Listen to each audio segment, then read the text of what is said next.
Amen. Isang mapagpalang umaga po sa buhay ng bawat isa sa atin. Salamat sa Diyos. Pasensya na po dahil 2 araw na tayong walang live streaming dahil una, mahina po ang signal dito sa amin. Pangalawa, kahapon wala pong signal ang FB. So, ginawa ko ng lahat. 2:00 pa lang ng madaling araw, gising na ako. Kaya lang, wala tayong FB. So, di natin alam ang mga nangyari kahapon. Pero ganun pa man, ay tuloy natin ang live streaming na ito. Ang panalangin ko po naman ay matapos ito. Amen. So, good morning po kay Sister Emma Abuena ng Aboyog Leyte. Pagpalain po kayo ng Panginoon Diyos ngayong pong umaga. At ganun din sa lahat ng ating pong kapatiran, Luzon, Visayas, Mindanao. Gaya ng lagi natin binabati ang mga kaibigan nating pastor, mga kapwa manggagawa, mga disciple at all members. Amen. Good morning po sa pamilya Camposano, sa inyong magkakapatid, kina nanay, tatay na nandyan, at ganoon din kay Sister Elena Camposano sa lugar ng Riyadh, at ganoon din mga kapatid kay Sister Renina, ang kanyang kaibigan. Good morning po sa kay Pastor Edwin Ugan, at ganoon din kay Pastora Melody sa lugar ng Tokyo, Japan. Sa lahat ng mga kapatiran dyan sa Japan, pagpalain kayo ng Diyos. Ganun din sa Tayabas, Quezon. Lahat ng kapatiran dyan sa Barangay Tungko at Lucena City, pagpalain po kayo ng Panginoon. Bagamat kayo hindi nakakapanood sa oras na ito, ay ako'y naniniwala na pag gusto nyo mapanood po ito, i-click nyo lang yung aking pangalan. Amen.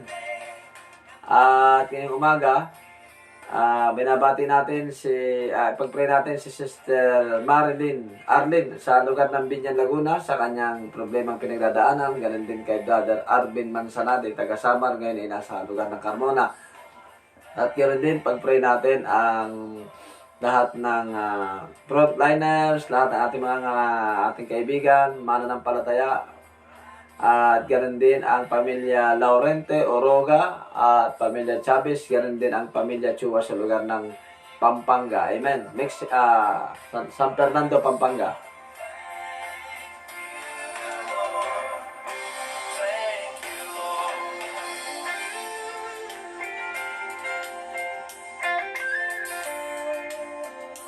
Binabati natin ngayong umaga si Rogelio Manipol at JB Manipol, JR Manipol, yan, at ibang kay Seni Manipol, Noel Oroga, at sa kanyang mahusay na may bahay. Amen. At ganoon din kay Sammy Boy dyan sa lugar ng Cavite, lahat ng aking kapatid dito sa lugar ng Quezon, Laguna, at sa lugar ng Cavite. Pagpalain po kayo ng Diyos. At ganoon din sa aking pamilya dito sa lugar ng Quezon, sa aking mga anak. Good morning sa inyo. At salamat po sa inyong mga panalangin. Nakakarating po ang inyong panalangin dito sa lugar ng Quezon. Salamat po sa lahat na nagpipray, at lahat ng kapatiran. Good morning po sa inyo. Salamat sa inyo pong mga panalangin. Patuloy niyo po kami isama sa panalangin dito sa lugar ng Quezon, at magandang ginagawa ng Diyos, bunga ng ating pong mga pagpapanalanginan. Amen. Sama natin sa panalangin din ang tinatawag na anniversary ng Church ng Yeshua sa lugar ng Tokyo, Japan sa October 24. Ang pagsama ng Diyos, pagkilos ng Diyos at ang pabor ay laging ibigay sa buhay ng bawat isa. At ganoon din ating isasama sa panalangin si Brother Ramil Tomarsi. Good morning po sa inyo dyan sa lugar ng Rizal, at patuloy na pagpalain ng Diyos ang inyong maliit na tindahan. At pagdating ng araw, ito'y palaguin ng ating Panginoon. Tandaan niyo po, ang susi ng pagpapala ay ang paglilingkod sa Diyos. Nasubukan na natin mamuhay sa mundo. Nasubukan na natin ang ating kinalakihang religion. Ngayon, subukan naman natin ang dakilang bagay na gagawin ng Panginoon. Amen. Magbago tayo ng isip, pagbago ng ating ginagawa para tayo ay makaahon sa kahirapan. Amen. Hindi sabi nga sa FB, wala namang nagbago. Nagkaroon lang tayo ng tinatawag na nag-matured. Amen. Nag-matured lang tayo. So, salamat po sa Diyos. Sir Tomarsi, at ganoon din sa inyong anak at inyong asawa dyan sa lugar ng Rizal. Sa lahat ng ating mga ka-5-9 dyan, saan man ang 2-0 ninyo, pagpalain kayo ng ating Panginoon Diyos. Amen. So, salamat po sa Panginoon. Kung meron pa akong dinabati, ay comment nyo na lang. Meron po kayong mga prayer request. ay isama po, ay inyong i-comment na lamang po ang inyong prayer request, mga kapatid. At tawag dito, atin pong isasama sa pananalangin. Si Brother Gilbert sa lugar ng Katbalogan, pagpalaan kayo ng Diyos. Pastor Rame, Pastor Cruel, Pastor Jeremiah, Pastor Lapora, at Pastor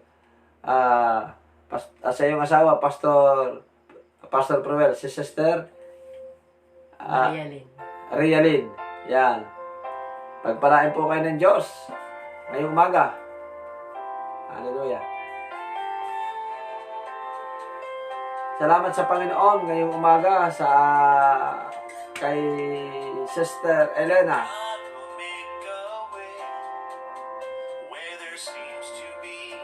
Amen. Hallelujah. Ang Diyos ay gagawa ng panibagong bagay ngayong araw ng Miyerkules, October 7, kung hindi po ako nagkakamali. Araw ng Miyerkules ngayon. At pagkatapos po ng aking live streaming, mamayang alas 9, ako po ay nasa Tayabas, Quezon para humayo at dadaan din po kami ng Lucena. Alas 10 pa lang ng umaga, alis na po kami rito. So babalik po kami ay mga alas 2 pa lang hapon. Yun po ang paghayo natin pong ginagawa. Pag nag-overtime tayo sa gawain ng Diyos, overtime din ang ibibigay sa atin ng ating Panginoon Diyos. Amen? Hallelujah. So ngayon pong umaga, tayo po mag-aaral na ng mabuting balita. Mamaya po ulit tayo babati at mananalangin. Sa inyong pong mga Bible, kung meron po kayong mga Biblia, ay patuloy tayong mag-aaral ng salita ng Diyos. Kung kayo po handa na, ini-encourage ko po ang bawat isa na makinig, mamati, makinig ng mabuting balita. Amen. So, ngayon pong umaga, sabi po ng Bible, ganito ang sinusulat ni David sa aklat ng ito.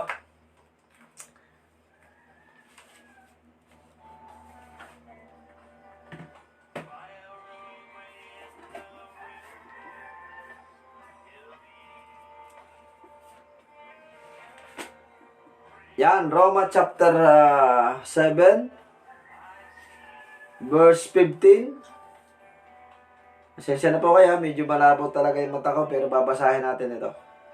Roma kapitulo 7 talatang 15. Ganito po ang pagkasabi ng mabuting balita. Hindi ko maunawaan ang aking sarili sapagkat hindi ko ginagawa ang ginagawa ko. Sa halip ay kinasusuklaban ko ang siya kong ginagawa. Verse 23 at 24, ganito po ang pagkasabi ng mabuting balita. Pakibasa, sister. 24. Ngunit may ibang kapangyarihan sa mga bahagi ng aking katawan na salungat sa tuntunin ng aking isip. Binibihag ako ng kapangyarihan ito sa kasalanang naninirahan sa aking katawan. 24. Kay saklap ng aking kalagayan, sino ang magliligtas sa akin mula sa katawang ito na nagdadala sa akin sa kamatayan? Amen. Pag-usapan natin ang ating mga kahinaan, yung tinatawag na bakit madaling matukso ang isang tao. Tayo po'y manalangin. Panginoon Diyos, ngayong umaga, O God, dalangin namin ang iyong pagsama, pagkilos, malayang iyong presensya, ng panakita mo sa aming buhay, kasalanan, sa isip, sa salita at sa gawa, ay hinihingi po namin ang tawad sa oras na ito.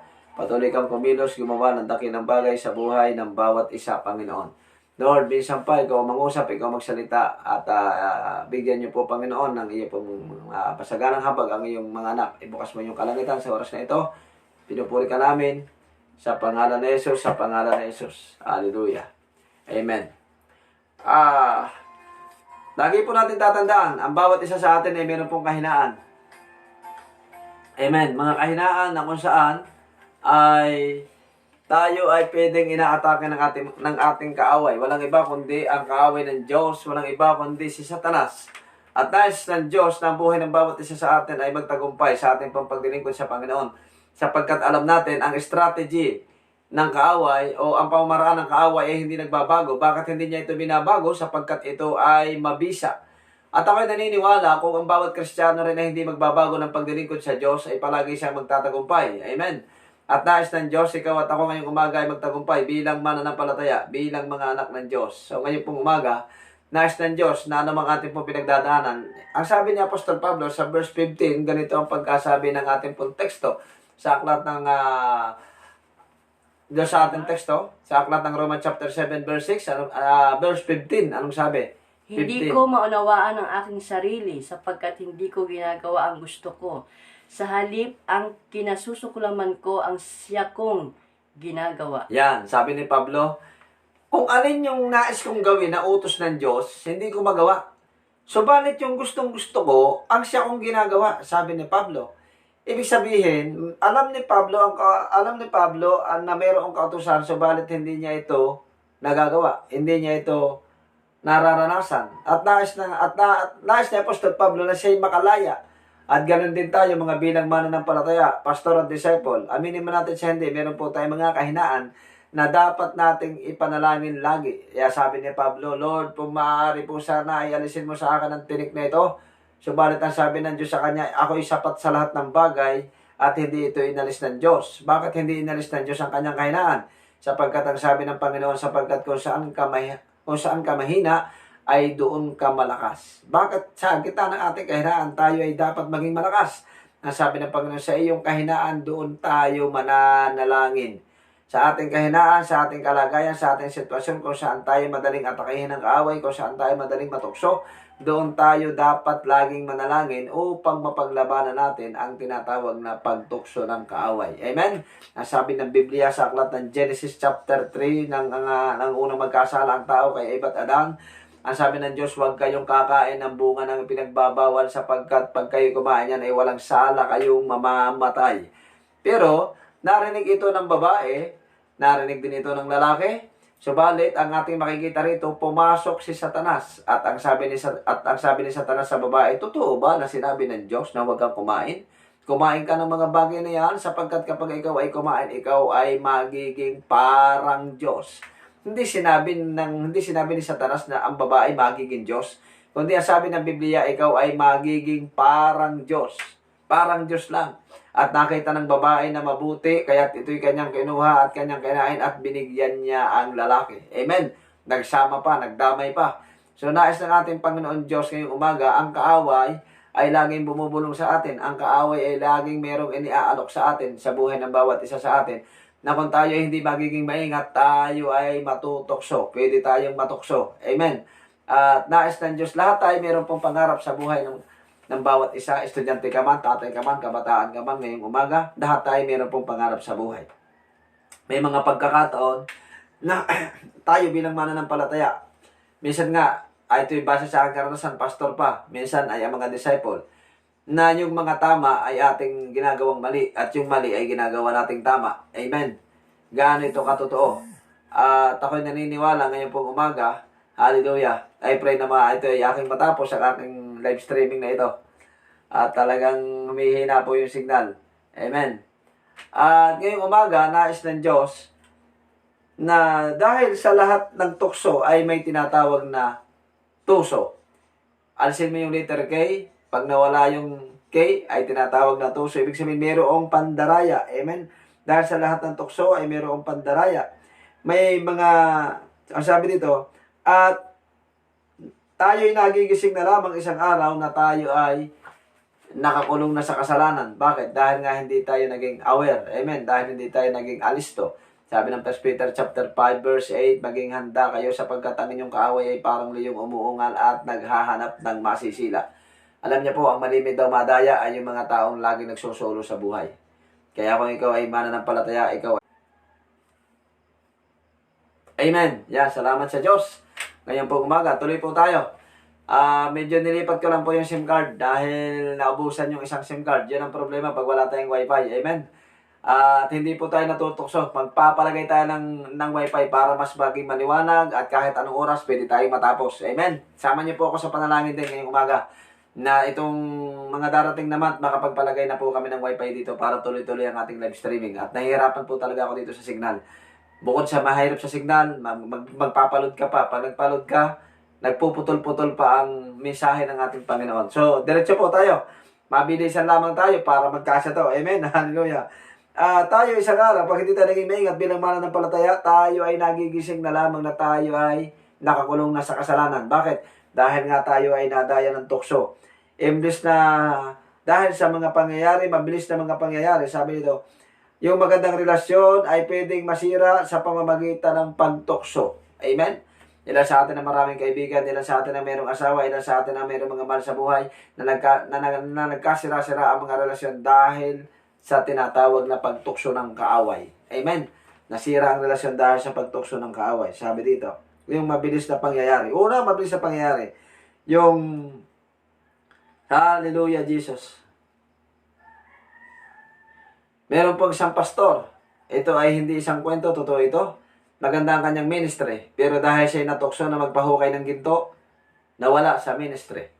Maganda na sana ang ministry, pero dahil nga natukso sa pagpapahukay ng ginto, leader ito nawala sa ministry. Dahil sa pagtukso, mga kapatid. At sabi dito, dating nagmi-ministry, nawala sa gawain ng disciple. Sa gawain ng Diyos. Mananampalataya ka man, pastor ka man, nawala sa ministry. Sister May, aka na muna yan. Baka, excuse. Nawala sa ministry dahil, tawag dito, dahil sa tinatawag na pagtukso. Amen?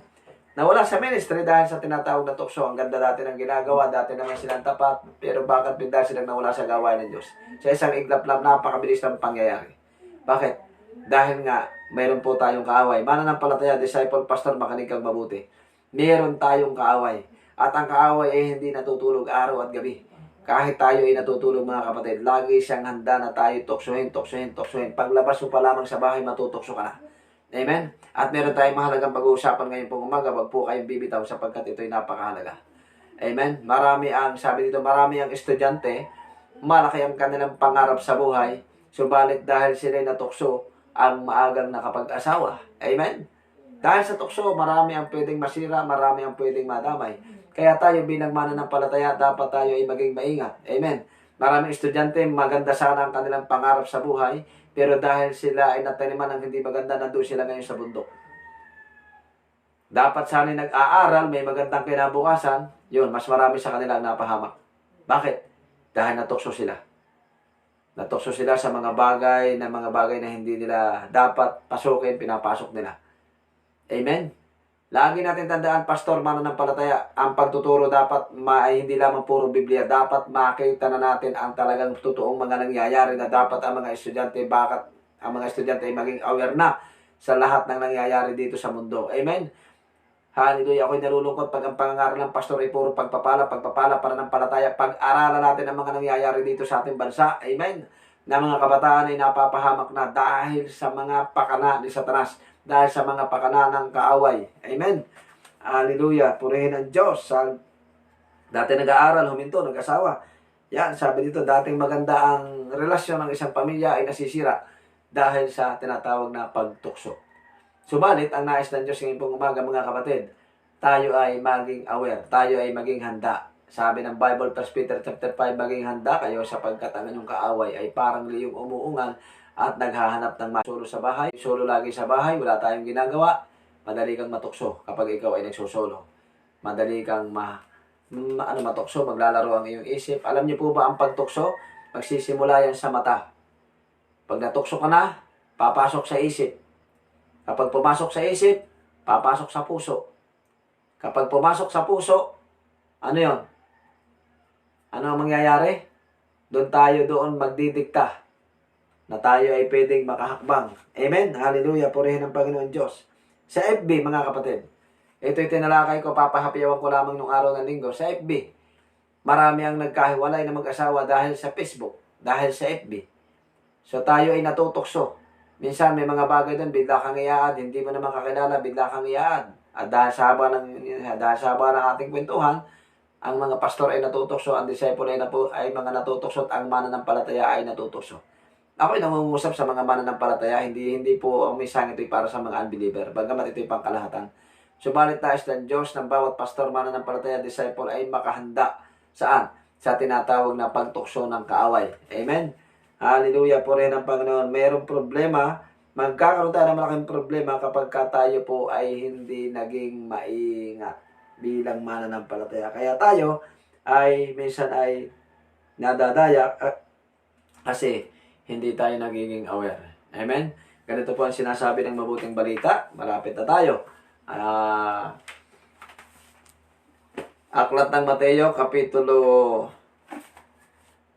Ganito po ang pagkasabi. Matthew chapter 26, verse 41. Pakinggan niyo po ang sabi dito.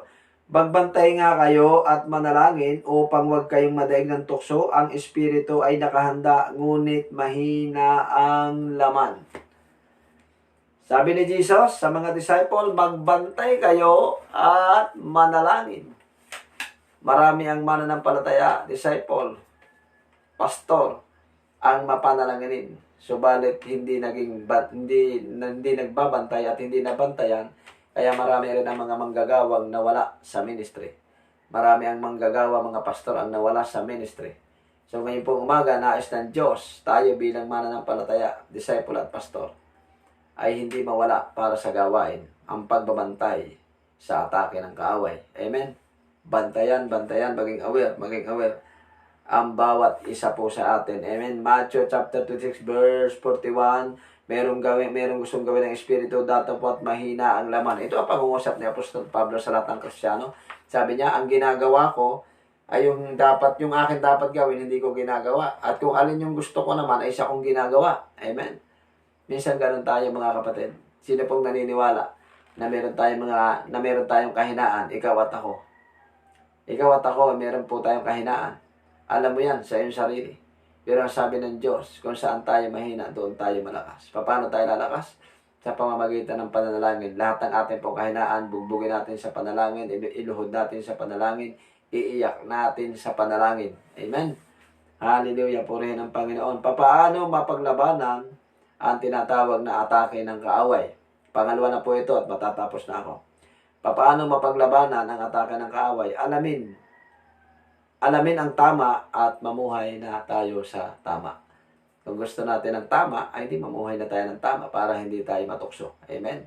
Alam natin na, sabi nga, hindi lahat ng fall ay malalim. Hindi lahat ng nahulog ay destiny. Amen? Hindi lahat ng nahulog ay destiny.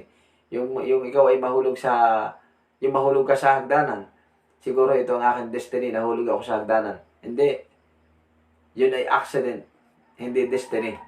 Aksidente ang mahulog ka sa hagdanan. Amen? At minsan maraming pangyayari sa ating pambuhay is hindi po siya destiny. Hindi siya destiny, kundi ito ay isang accident. Amen? Aksidente lamang ang mga pangyayari na dapat nating maunawaan minsan at ating matanggap sa ating pambuhay. Ano man ang iyong karanasan, ano man ang iyong sitwasyon at kalagayan ngayong umaga, gusto kita i-encourage, kapatid.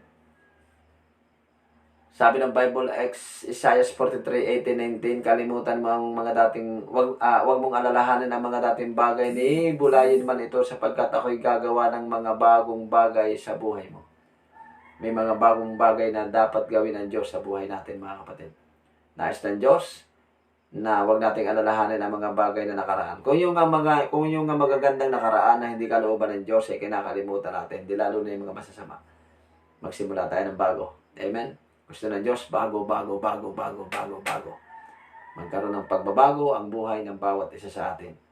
At ngayong umaga, mga kapatid, sabi dito, pag-aralan ang lahat ng ating mga kahinaan para mapagtagumpayan natin ang atake ng kaaway. Amen? Hallelujah.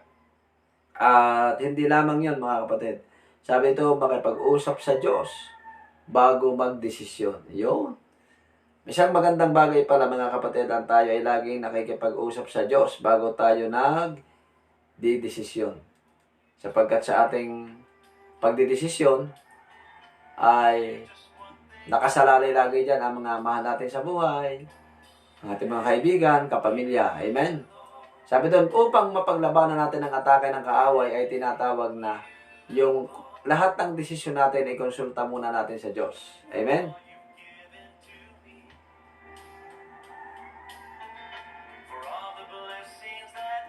Sabi ng Bible, Matthew chapter 10, verse 16, be wise like a serpent. Maging matalino kayong tulad ng mga ahas at maging maamong gaya ng mga kalapati. Sabi ni Haring Solomon, ang tao ay nabubuhay sa karunungan at kaalaman. Kaya kung nais nating mabuhay, makapagpatuloy para sa gawain ng Diyos, be wise, maging matalino kayo, sabi ni Kristo. Sa aklat ng Kawikaan 4:23, ingatan ninyo ang inyong puso sapagkat ito ang daluyan ng buhay. Mga kabataan, mga nanay at mga tatay, kapag sinabing puso, ito ay pangkalahatan. Ang sabi ng Biblia, ingatan natin ang ating puso na siyang daluyan ng buhay mong tinataglay. Amen? Pag-uusap ito ni Haring Solomon. Sabi doon, ingatan ang ating puso na siyang daluyan ng buhay. Ngayong umaga, ano ang tinitibok ng ating puso at sino ang tinitibok ng ating puso? Dapat si Jesus. Amen? Dapat ang ating pong Panginoon Diyos ngayong umaga. At ito ang nais ng Diyos sa buhay ng bawat isa sa atin. Pagtibok ng puso ay walang iba kundi ang Diyos. Pangalawa ang kanyang gawain. Ang pangatlo ay ang ating mga pamilya, mga mahal sa buhay. Amen? Hallelujah. Read the Bible every day upang mapaglabanan natin ang anumang atake ng kaaway. Laging magbasa, mag-aral, at huwag makakalimot sa kabutihan ng Diyos sa atin. Amen. Araw-araw. Sa lahat ng mga lumayo para sa gawain ng Diyos, tayo ay natutokso sa mundong ito. Pagbalik ka na, kapatid, bago pa dumating ang Panginoon. Amen. Magbalik na tayo sa gawain ng Panginoon Diyos. Yung mga namlulupay-pay dyan, nanghihina ng mga hindi dumadalo, magbalik loob na po tayo sa Diyos. Amen. Magbalik loob na po tayo sa Diyos. Hallelujah. Huwag nating pahintulutan na lagi tayong natutokso, lagi tayong natatapakan ng kaaway, lagi tayong binubugbog ng kaaway, lagi tayong pinaglalaroan ng kaaway. Kailangan mo nang makabawi, mga kapatid. Kailangan natin makabawi na tayo naman ang gumulpi, tayo naman ang bumugbog sa kaaway sa pamamagitan ng paggawa ng mabuti para sa kaharian ng Diyos. Amen? Pwede mo itong mapaglabanan sa pamamagitan ng pananalangin kay Kristo. Pangatlo, restore our relationship dahil hindi natin sila kaaway. Mga disciple, mga pastor, makinig kayo ngayong umaga. Ako, kahit ako'y inaaway, ayoko mag-away eh. Ayoko. Sabi ng Diyos, restore our relationship. Ako'y pastor at ikaw ay pastor. Dapat hindi mo ako inaaway. Amen? Tayo magtunugan, magpanalanginan. Ito ang nais ng Diyos sa buhay. Kahit marami silang sinasabi sa akin, ini-ignore ko na lang. Mananampalataya ka man, disciple ka man, mahal kita sa Panginoon. Kahit ako'y inaayawan mo, mahal kita sa gawain ng Diyos. Kahit marami nagsasalita sa akin dito sa lugar ng Quezon, mahal ko kayo sa Panginoon. Amen?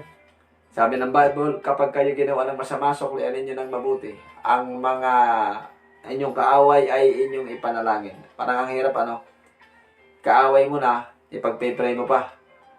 Pero walang mahirap kapag mahal mo ang iyong kapwa. Amen? Atake ng kaaway, ang gusto ng kaaway, magalit ka, mainis ka. Ito ang gusto ng kaaway. Subalit ang gusto ng Diyos, pairali natin ang kanyang pag-ibig. Amen? Pag-ibig pa rin ang mangingibabaw. Nangungusap ako sa mga kapwa ko manggagawa. Ang pinapangaral nating mahalin, ang kapwa.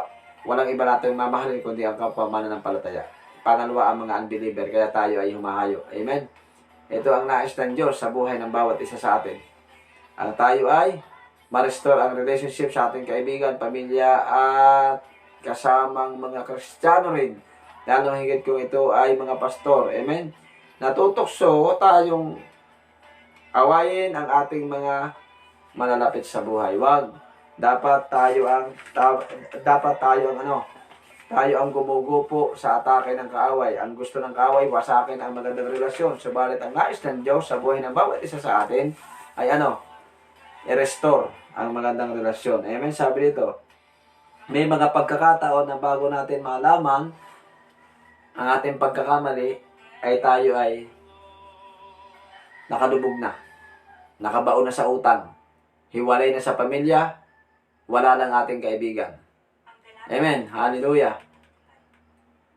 Makinig po kayo mabuti sa lahat ng mga, hindi po masama ang networking.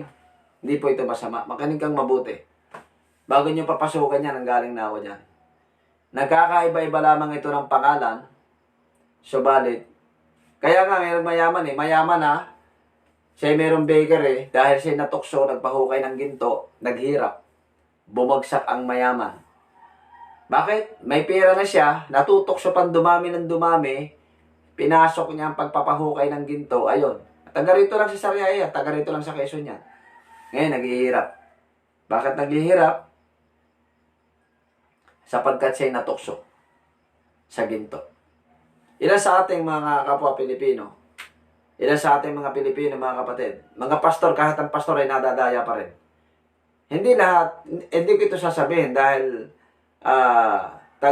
dahil ang mga networking ay masama, no, meron ding networking na mabuti. Subalit, mas marami sa networking ang panluloko. Makinig kayo mabuti sapagkat dinaanan ko yan. Kung kayo hindi magiging maingat, papunta ka pa lang dyan, galing na ako dyan. Ulitin ko, nagkakaiba lamang ito ng mga produkto. Sa una dyan, kikita ka, pasasakayin ka lang. Pero sa bandang huli, talo ka palagi dyan. Maniwala kayo sa akin. Bakit, Pastor Jolan? Ganito yan. Dahil sa paghahangad natin kumita ng malaki, bagamat magandang produkto, subalit minsan meron po itong panghahalong, mas malimit, ay may tinatawag itong panluloko. Bagamat ang mga Kristiyano ay nagiging aware na, subalit muli ko kayong papaalalahanan. Sabi ni Apostol Pedro, bagamat alam na ninyo ang katotohanan, ay muli ko kayong papaalalahanan. Bakit? Sapagkat lalong higit, ang trabaho ng pastor ay magbantay sa mga mananampalatayang Kristiyano. Amen? Ang networking, ganito yan. Sa una, iimbitahin ka. Pangalawa, yung pinakampabor, yung mahal ng kanilang produktong 7,000 ang entry, ililibre ka nila. Ang tanong, bakit ka nila ililibre? Una, meron silang idea na marami kang koneksyon. Meron silang idea na marami kang kontak. Pangalawa, meron silang idea na magaling kang magsalita. Ibig sabihin, kayang-kaya mong gawin ito. Magaling ang kaaway, kahit ang demonyo, nagkukunwaring anghel yan. Kaya kayong mga mananampalataya, maging aware kayo. Huwag kayong magagalit kay Pastor Jolan sapagkat kung ito'y gagawin mo, mapapabuti ka. Kung hindi, hindi ko alam. Amen?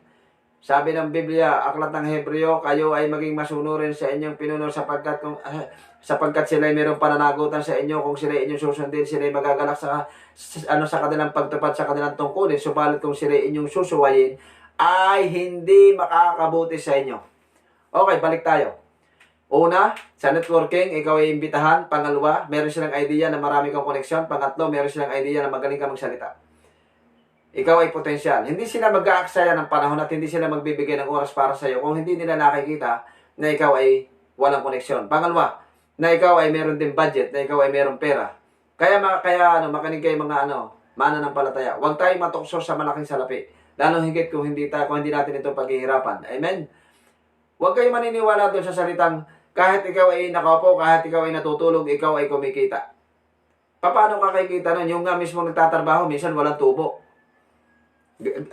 At hindi lamang yon, libre kayo sa entry, libre kayo sa product. Ganito po yan. Libre ka sa product, bibigyan ka halimbawa ng 10,000 ang product. Bigyan kita ng sample, makinig kang mabuti at pag-aralan mo. Kung hindi gaano katotoo ang sasabihin ni Pastor Jolan. Ito'y sinasabi ko sapagkat ayaw kong ang mananampalataya ay mapahamak. Member man kita o hindi. At ito'y aking tinuturo din sa simbahan. Meron po isang networking, pumasok sa simbahan, inalok si Pastor Jolan. Ang sabi niya, Pastor, ang number 1 kailangan ng simbahan ay pera at ito ay malaki ang maitutulong sa'yo. Sabi ko, baligtad ata. Huwag mong sabihin malaki ang maitutulong niya sa simbahan, baligtad. Ang simbahan ang merong malaking maitutulong sa'yo kapag ka nakumbinsi mo ako. Bakit? Dahil alam niya na magaling tayo magsalita at marami tayong mga member. Kayo mga pastor, makinig kayo. Amen. Dahil alam niya na maraming member ang mga pastor. Kaya yon ang kanilang ginagawa. Pag napasok nila ang simbahan, damay ang pastor. Kaya kapag ang pastor ay hindi laging maingat, maraming pastor ang mga nagagalit ang mga member. Bakit? Dahil ang pastor ang promotor. Amen.